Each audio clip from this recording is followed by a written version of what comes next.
Hi guys, sorry my camera's just gone funny again. Oh, really annoying. But I'll merge it to the videos again. As I was saying, it's first time directing for Bradley Cooper. Yes. And as a director, the choices that he made for various things were fantastic. There's certain things, especially foreshadowing. There's a lot of foreshadowing that I picked up in a second time view of it. But I love choices that he made that other directors wouldn't necessarily do, and how he made it so real and new yet I can't think of the word that I'm trying to. So the style of it was very new. Fresh. But it was fresh. It's fresh. It was natural. It was natural, yet it feels also a bit grounded. Like he's working on a foundation that already exists, yet we can't see it. We've never been able to see it, and now it feels like we're kind of seeing it. Because of certain styles that he's doing, and he wasn't afraid to take certain risks with certain things. And there's a cut in the final sequence which is absolutely fabulous. I think you didn't like it very much, did you? It's not that I didn't like it at all. I was just like, fuck's sake, could you just make this any more heartbreaking for me? Like, give me a break, okay? The last half an hour has been trauma after trauma, and I need a break. But no, he just went, no. You're getting best director. I swear. He needs to get acknowledged further, and his acting in it is phenomenal, and the fact that he spent a year learning how to properly sing, and he spent a lot of time working on his voice so that he could lower an octave in his voice range, so he'd be like Sam Elliott, who plays his older brother. He's much older brother, and just all these things that he did, and I'm like, oh my god, I love you for doing this. What I love about it, it's a piece of art. It's really not is. Just him doing a film because he's like, oh, I'll just try, let's try a bit of directing. He has really meticulously planned this every single second, and he's put all of his heart and his soul into it. Yeah, he has. And you can feel it. And you can feel it. I love things like the intimacy of them when they're together. Yeah. When they're in the bath. And she's naked. She is... well, she appears to be. Yeah. But, it didn't feel like I was watching two actors. It felt like I was watching two real people in love. And... It was everything, and things like you didn't really see his face. No. Unless it was kept on having his head down, or like you see his hat or his hair, or and I said to you, didn't I, that the way it was lit when she isn't there, it's darker in his point of view.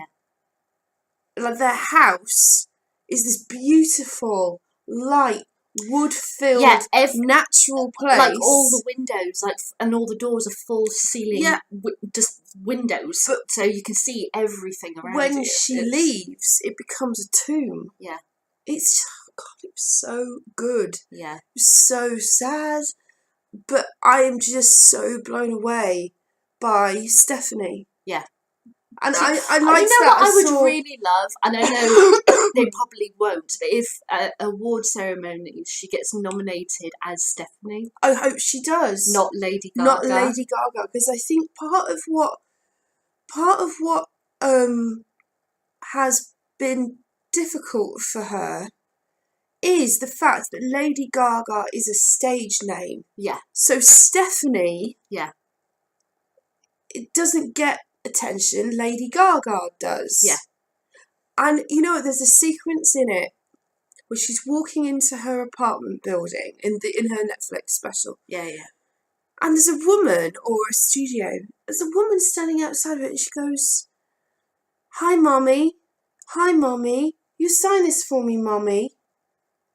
And this woman is a total stranger, because in the fandom she's known as Mother Monster. Oh, okay, right, okay. So, but this woman is talking to her like that, and it's creepy as fuck. Yeah.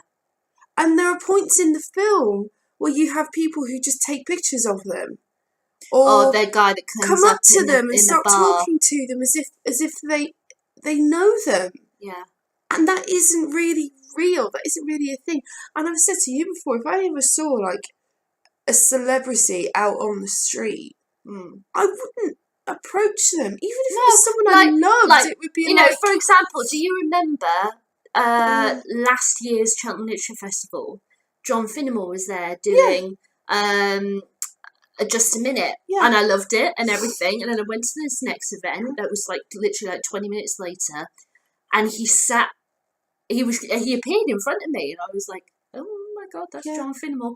And I was texting you, and he sat directly behind me, and I'm like, oh my God. But I'd love to turn around and say, oh John, I love your work in that, because I absolutely love John Finnemore's work. I think he's a fabulous writer in that. But I was like, but I'm not. He's here to relax and enjoy an event. I'm not gonna draw attention to him like that, and like you should know the boundary as a fan, but then there are fans who go a bit further. And to me, it would be like seeing a rare and beautiful animal in a wood. So you see the animal, you gaze, you admire the animal. Saying animal makes it sound like dehumanizing. That's not what I mean. But the metaphor, I mean, you don't it's interfere. A metaphor. You don't interfere. It's like we've just watched a documentary about Queen. Yeah. And in the very opening sequence, Brian May is walking down the road, and these two women, he walks past these two women, and the two of them stop and kind of turn around, and one whispers to the other, and I think she must say, it's Brian May from Queen. And the other one turns around and goes, oh, no, like really shocked, but they don't bother him. They carry on walking. Yeah. And it's just that thing that, I mean, like Beyonce said in her documentary, Life is But a Dream, she said, the more people tell you they love you, the less you can hear it. Yeah. Because if all you're hearing is, I love you, I love you, I love you, I love you, it becomes almost meaningless. Yeah. And, she herself, because Beyonce was supposed to be in A Star Is Born, but she got pregnant with Blue Ivy, and then she released her album, and it never worked out. And it was supposed to be Clint Eastwood that directed it, but he had to drop out, and then Bradley Cooper picked it up and cast Stephanie. But I think that where was I going with that? Stephanie is and she says in her Netflix special, she's got, at the time of it filming, she was doing American Horror Story. She got the Super Bowl, so she had to deal with that and organising that performance and rehearsals. And she's involved in like costumes. She's involved in the business end of things, and she just started with Bradley, starting the process of making the film, and she had Netflix following her, and she had fibromyalgia attacks every now and again. And there's a sequence in it where she's booked to do Tony Bennett's 90th birthday party. Yeah. And that morning, she is crying in agony because of her condition. Yeah. And she just says, I don't know what I would do if I didn't have the easy money. Yeah. So she's got like a masseuse that follows her around everywhere. Yeah. And helps her. Yeah. But she said, if I didn't have this, what would I do? Yeah. And she said, I have no clue what I could do. Yeah. But she has so much pressure in her life. And I think part of doing the film and Joanne is her reassessing her life and who she is and what she wants. Yeah. Like she started saying no, because she used to sell perfume. She used to sell. Yeah, I saw that video where she gave a speech recently about the power of saying no. Yeah. And how meaningless, crazy stuff like selling perfumes and all that, which you don't really. There's stuff that endorsements. Mm-hmm. You don't. I suppose you think of it as, oh yeah, they film an advert and then that's it. And no, that's not it whatsoever. No. So you know, you have all that stuff as well. You know, she used to but sell... I honestly felt when I first watched that film, and I don't know if you felt it today, that this is her going, this is my next step now. This is where the Gaga kind of stuff, even though it's still very important to her, is a separate chapter of her life. This is a chapter now. And you know what's interesting is watching reaction videos to Joanne. Yeah. I mean, a lot of her fans were like, well, where's Gaga? This doesn't sound like you. And she says in the special, she said, I'm going to work my ass off to make them love it. Yeah. She's totally aware that it's like nothing else she's done. And you know what? It's her best work as far as I'm concerned. Yeah, and I love it. Well, love, but you know, it is a bit weird when I've watched reaction videos to A Star Is Born soundtrack as well as A Star Is Born trailer, and especially in the trailer, there are so many Lady Gaga fans who I'm quite shocked at this, but then at the same time I like it, who have said, well, that's her voice, but that's not her doing. That's not Lady Gaga. They've got somebody else.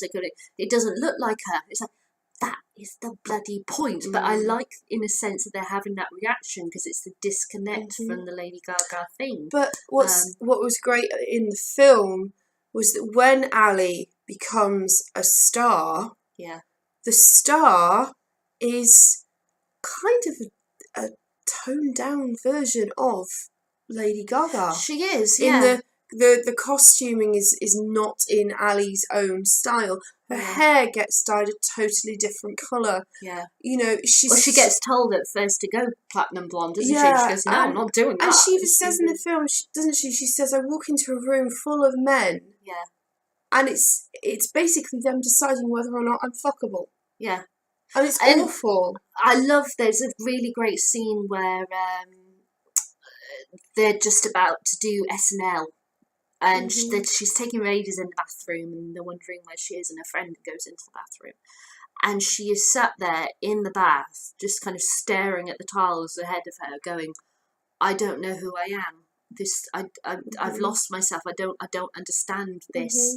And I think that was a really honest thing to say, because it is. She's transformed her hair. She's wearing stuff that she doesn't usually wear. She's gone from being this kind of country singer, but she's not a country singer, but that kind of singer-songwriter to this pop bubble.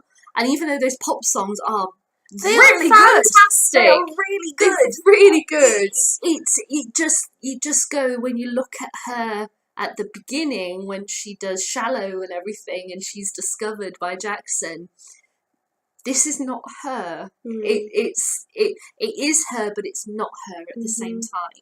But that's another amazing moment, is that when they do argue, eventually, he feels like she's not being true to herself. But part of that is his fear that he's losing her in the industry. And she's kicking against him because she wants to do well. She knows that it's not who she is, but she'll be damned if she'll admit that to him, because then he wins. And that's that conflict was so good. And what I love about the conflict with the two of them, with them, you know, being stars, her developing her stardom in such a where he is with his own personal troubles, that when you compare it to previous versions, is usually Jackson's character, the boyfriend, the husband, or whatever status he is, because there's been multiple different versions. It's always he's completely and utterly jealous. But they didn't do that in this, and it was so real to who the characters were. It almost felt like they were not. You know how, like, when we did that review of The Tempest that we saw with Simon Russell Beale, how we were saying it wasn't Simon Russell Beale putting Prospero saying those words, it was Prospero. Because he completely embodied that and believed it so much and made us believe it. As soon as that second that he appeared, I totally feel that way about both of them. Especially Bradley. I forgot that she was Lady Gaga. Yeah. She was Stephanie Germanotta, who was an actress playing Ali. Yeah, exactly. Who could really sing. It was crazy. You know? And even like Sam Elliott playing Jackson's much older brother, he's not in it very long, but my God, his character is brilliant. He's amazing. And for him to go head to head with Bradley Cooper in those scenes, and Bradley Cooper holds his own. He really does. Because Sam Elliott is like bow down to greatness in the acting industry.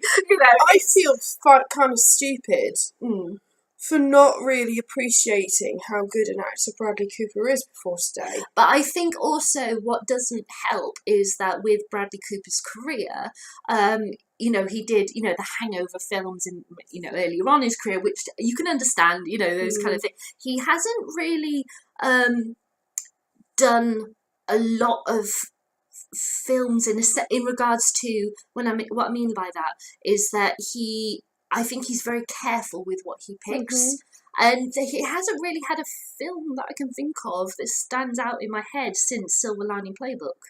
But I didn't like that film. I don't know what it was about it. Well, people like and dislike all films, isn't it? In order for someone to like something or love something, there's got to be someone who hates it. Yeah. It's just the way it is. But just thinking about, the only other film actually just popped into my head. It was Chef. That was a good film. I liked that film. Which he starred with Sienna Miller. I haven't seen that at all. Yeah. But that's an interesting film about a chef who's going for the Michelin star.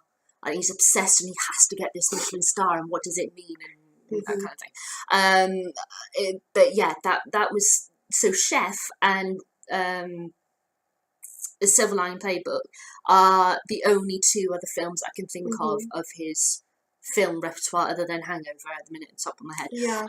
But I think he's very particular about what he picks, and I have to respect him for that.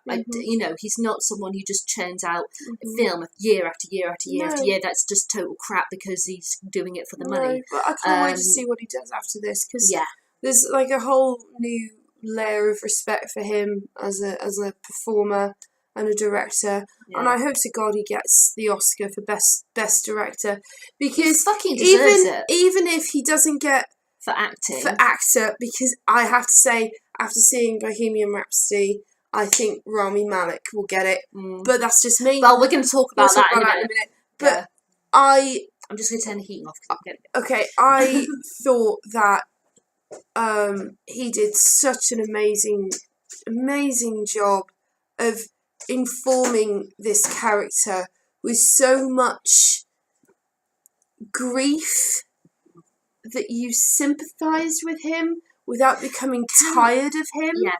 Can we talk about him? Can we talk about the scene where he breaks down crying? Oh God. Because that scene, it's given what he did, and what he did, it wasn't like, well, it was awful, but at the same time, it's not awful to a degree of like hitting her and stuff as other versions of Star is Born has done. No, but it would be completely mortified her in this day and age. That would be probably the equivalent of what he did. To be honest, yes.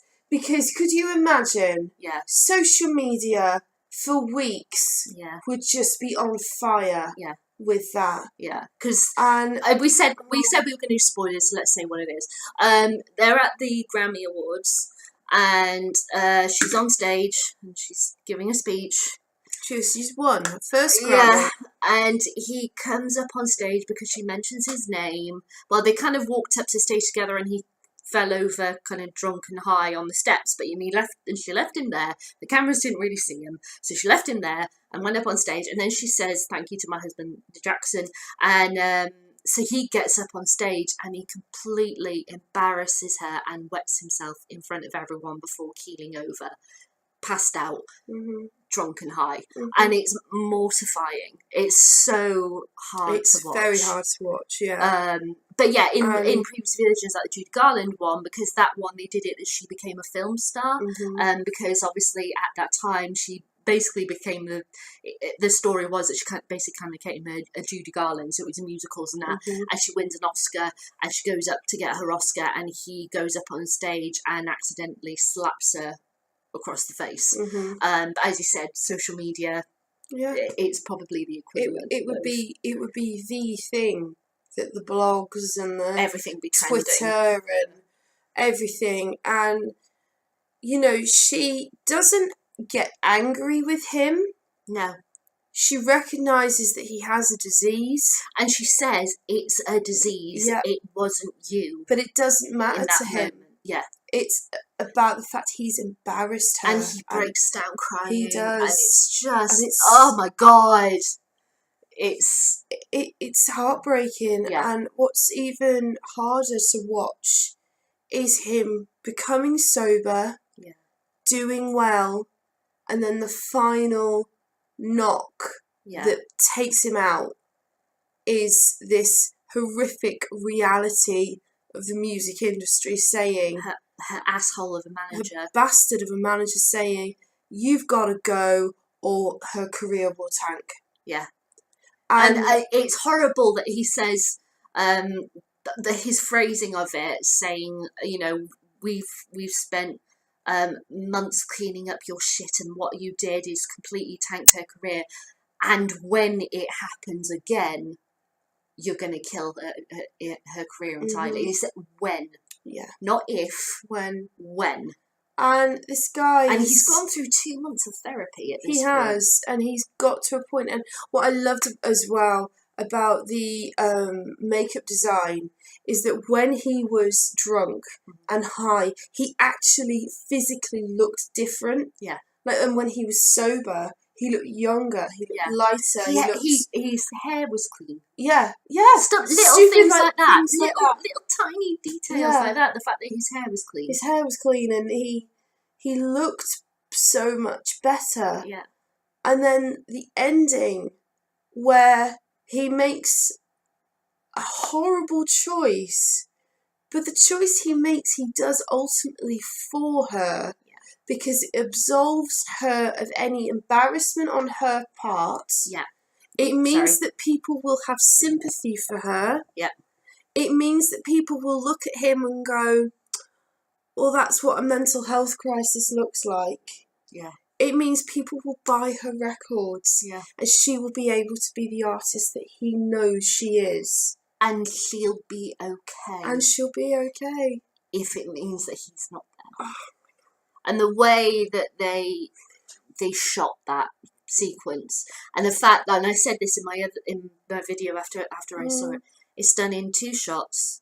It's completely silent, and the first shot is him sort of very slowly approaching a cabinet, and it kind of he just stands there for about 5-10 seconds, and slowly you see a hat come down and put on the top of the cabinet, and then there is a stunning shot of his face contemplating what was about to happen, and then finally. But the thing is that you can see the decision in his head, in his eyes. In his eyes. You see it happen. It's done entirely in his face. And it's chillingly. I feel like that needs to be like a sequence that actors should study for how you do stuff like that. Yeah. Because that was just. But I must feel like oh my God, it was. I mean, the way that suicide is depicted is very important. I am so glad and so grateful that they didn't show you the moment. They showed you the decision, but not exactly what would follow. You didn't see her being told.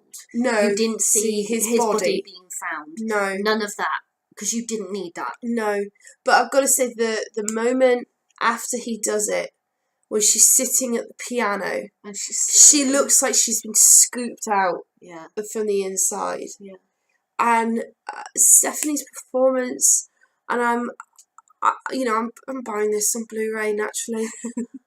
But her performance in that moment, I mean, she lost one of her very best friends, Sonia, who had been a stylist in the House of Gaga.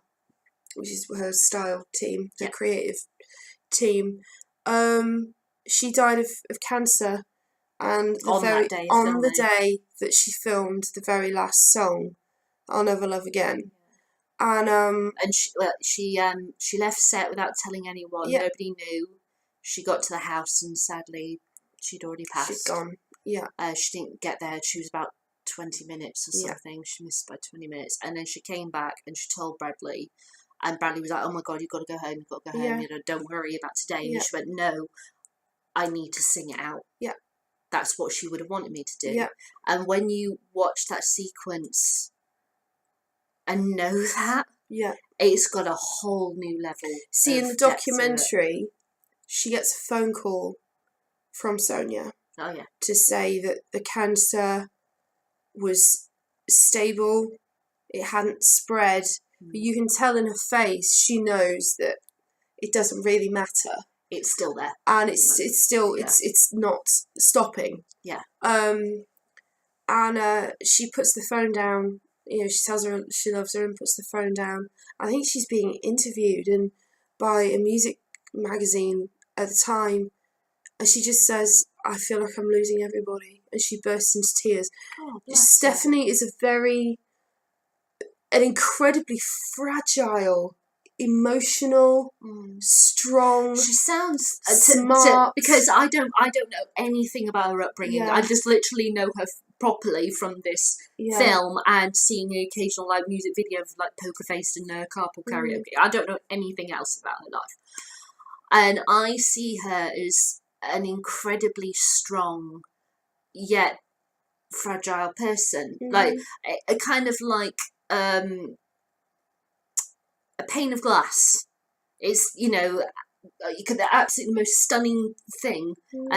So strong and that, but it takes the tiniest little tap, little knock, and it'll just shatter. But having said that, I just kind of feel that way about her. But her strength and boldness just shines through is the key thing. I mean, there's a scene in the doc where she plays the song Joanne to her grandmother for the first time. And it didn't matter what any record executive, anybody else said about this song. All she wanted was her grandmother, Joanne's mother, to approve of this song. Yeah. And she does. And that moment is so important to her. Yeah. To have her grandmother. And you know, the whole story of Joanne, who had lupus and died of her condition before lupus was really understood by the medical community. And Joanne was an artist who embraced her art, but she was also very, very family orientated, and I think a lot of it is about that. Is about her coming back to her family, back to her roots, back to the essence of herself. Thus is why it kind of feels like The Star Is Born is kind of her story as well. Absolutely. And that thing of losing your way in an industry that tells you how you have to dress, how you have to wear your hair, your figure, all that stuff, what you should be versus who you are. The bit in the film where she punches the frames with like the albums in and stuff. Yeah, and smashes and it's like, I've got all this stuff, I've got all the houses, I've got the money, I've got the fame, and I have nothing else. Yeah. And that is so sad, but that is, I think, a reflection of her own life. Yeah. And I mean, not so much anymore, because I think she's I know she's engaged to someone now. But she's had to work hard to get back to who she is and to learn to say no. And maybe it's that thing also that the fame coming very much overnight, wasn't it? With her, or at least from the way I perceive her, should I say? She had been on the music scene for a long time in New York. She'd been playing pubs but on an and international clubs. scale. On an international scale, completely different. It was pretty much because because Just Dance was her first song. Yeah, because massive. Yeah, because that's what I meant with the overnight. But I didn't know that she'd been on the music circuit for years in New York. So, but from an international thing from the UK, you just kind of felt like, whoa, here she is, da da da da, and it was just kind of like, oh god, a bit overwhelming. It was incredible, and to feel overwhelmed as an audience member, as it were. How must that have felt for her? Because everybody knew her, everybody was and it's that thing in the day of social media. In a sense, for the music industry, that's great because you can promote whoever, like however loud that you want, however crazy it is. But at the same time, for the person who is the one being promoted, it's fucking scary. How suddenly everybody knows everything about you and feel that you are property. Yes, and you are a product. Yeah. You're not a person. You're not a person, product. you're a product. Yeah. And if the label does not approve of you, they will turn you into what they want. Yeah. And what they feel will sell. And thus you get this whole connection thing, and it makes it all the stronger.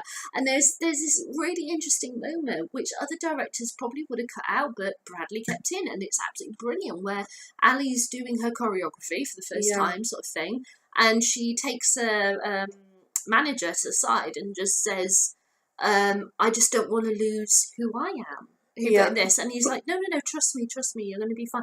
And then he's like, yeah, but then we're going to have to change your hair, and we're going to have to change your outfits and go this way. And he gets angry with her when she wants her first performance to be about her and not the dancers. Yeah, doesn't he? Yeah.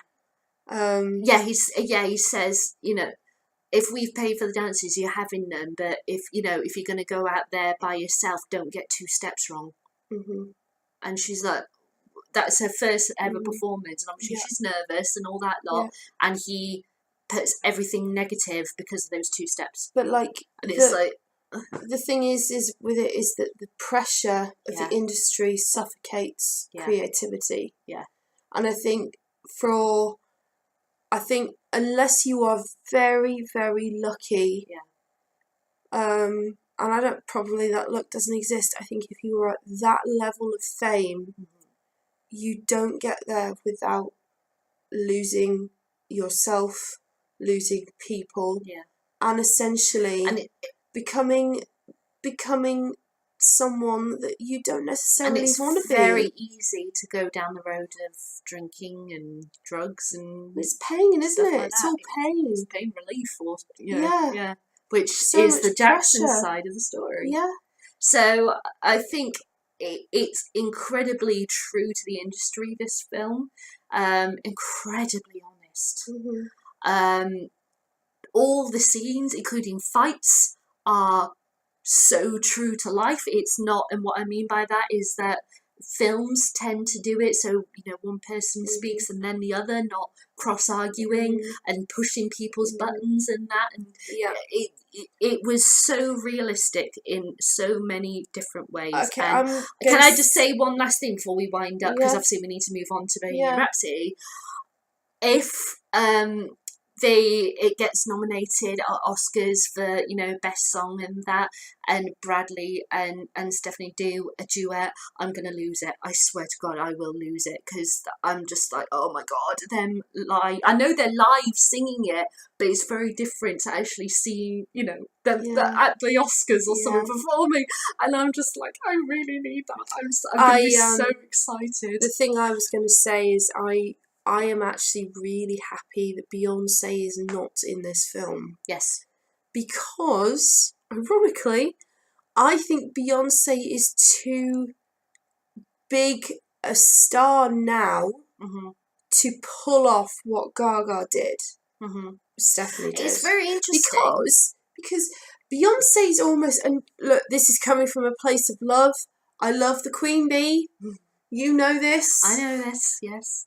I don't think she would be as convincing as a singer-songwriter who is not sure of herself. Yeah. Because she's Beyonce. Yeah. No, don't get me wrong.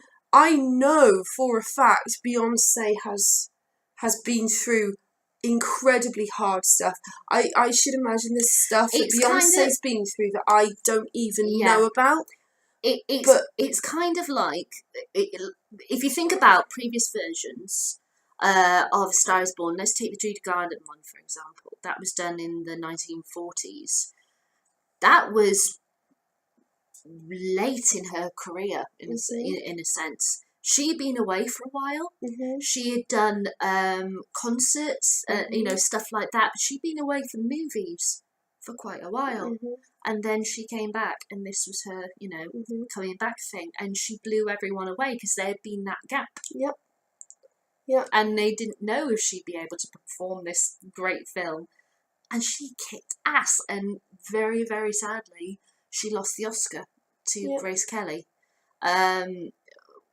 Which, to me, I think is just awful, because Judy Garland's way better than Grace Kelly in that movie. But anyway, Grace Kelly was in a separate movie. Sorry, I said that. But there was that gap.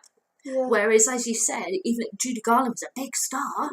She'd had that time away, and it was kind of like it was a peaceful way for her to come back in. Whereas they say Beyonce is so big a star, it'd be all about Beyonce and not necessarily like in my view, in my head. But I'm coming from somebody who's not a big fan of Beyonce. I love her.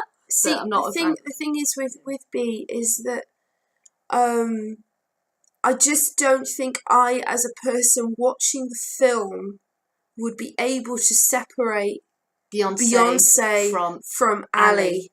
Yeah, but I could with Gaga, with Stephanie. Yeah, because partly because I know, because I've watched the Netflix special, I know what a vulnerable person she is, and she really does have self-esteem issues. She really, really does. I'm not saying that Beyonce doesn't, but I just think that for Stephanie, that role was meant for her. It was not meant for Beyonce. Yeah, and I was just thinking how, Stephanie had her break from her kind of conventional, well, not conventional, but pop stuff with Joanne, which I remember it coming out and it being very popular, but not as, oh my god, crazy mental as like when Beyonce broke with stuff that she did by doing Lemonade. Yeah, but I mean, it's apples and oranges, because Lemonade is a phenomenal album. Part of the reason why I mean that hype. The hype level is such, and maybe that's that thing where, as you said, because of the level in a sense of Beyonce's fame compared to Stephanie, even though they are both very famous people, it makes the film and but Beyonce's kind of moved into a different orbit to Gaga. Yeah, in a way, because Beyonce is so. Okay, to bring it back to where we're going. Yeah. To me, and this is merely my opinion. Yeah. Freddie Mercury is in another orbit of fame to Brian May and Roger Taylor and John Deacon. Yeah. Members of Queen, if you don't know. Do you know what I mean? Yeah, they're all famous, but there are levels. Yeah, and Beyonce's up there for me, with Freddie. By the way, with Freddie, except she's a living legend. Yeah. And Freddie's up there with Whitney. Yeah. And George Michael and icons of music. And Bowie. Yeah. But Beyonce's alive. Yeah. And at that level is what I'm saying. Yeah.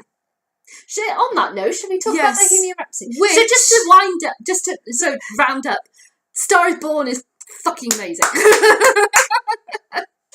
Hallelujah. Let the award season come. And you're so glad that you got to see it here. Because, Laura's cinema, really annoyingly, it was like 2 showings a day at like late evening, wasn't it? Yeah, it was like late afternoon. Whereas here, it's on like 5 or 6 times a day. So we went for a 10 a.m. showing and it was brilliant. So. But there is actually a connection, we realise. Yeah? Lady Gaga got her name from Radio Gaga. Radio Gaga. Radio Gaga. And actually, Bohemian Rhapsody is the same in the theme of artistry. Fame comes at a cost, and that cost usually is the artist themselves. So Bohemian Rhapsody opened here in the UK on Wednesday. Today's Saturday. So both of us, it was the first time seeing. A friend of mine at work, a colleague, had said it's fucking amazing. Our parents went to see it yesterday and said it's awesome. You have to bring tissues. So we literally came out of Star Is Born crying our eyes out. We stepped outside. Yeah, you can talk. We stepped outside, not ran, but it was raining anyway. Got rushed to Tesco's, bought a sandwich, and then went straight back into the cinema for the next film. And it was just, so our emotions were already a bit high. But I was buzzing. I was really excited to see Bohemian Rhapsody, because we grew up listening to Queen. Our dad, he has many loves, hobbies and all that in his life. But we grew up with like Tolkien and Sherlock Holmes and that for books, and then for music it was Bruce Springsteen, Queen, and then like Deep Purple, Led Zeppelin, Pink Floyd, Neil Young. All of these artists that we just fell in love with because we just played music all the time in our house. I remember, and I just remember just hearing Queen's anthems all the time. Whether it was Dad playing it or me borrowing his CDs to listen to. I remember the day Freddie died. Do you? Because I came home from school. I was 8. I came home from school and Mum was crying. Really? Yeah. And I said, "What's the matter, Mum?" And she went, "Someone very special died today." Oh. And that was Freddie Mercury. Yeah. And Freddie Mercury was, there will never be another Freddie Mercury. Yeah. There will never, ever be a performer who can give themselves so entirely to their audience. I would say the only performer who could give them totally themselves to their art. Yeah. In regard that he didn't just see a song or a lyric as, oh, it's just words on a page. He felt every word. Everything had a depth. He knew how he wanted every syllable to sound. Yeah. And that voice of his was incredible. Good God, that voice was amazing. So we went into this film, and the opening 20th Century Fox fanfare was fucking amazing. He's actually